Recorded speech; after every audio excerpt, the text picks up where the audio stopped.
una cova per viure-hi. Normalment, els grups prehistòrics vivien a l'aire lliure i construïen petites cabanes o tendes de campanya, però els assentaments en cova han conservat molt millor les restes arqueològiques. Com moltes altres coves, la del Toll va servir de refugi i lloc de treball dels nostres avantpassats prehistòrics, que hi devien fer vida, sobretot a l'hivern.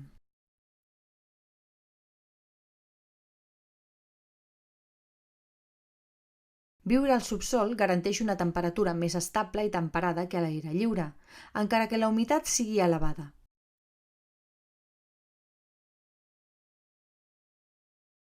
També s'hi troba un bon recer en cas de pluges, tot i que si són fortes i persistents, al Toll hi ha risc d'inundacions. La cova del Toll tenia, a més, dos grans avantatges: la disponibilitat d'aigua corrent i l'abundància d'argila bona per fer ceràmica.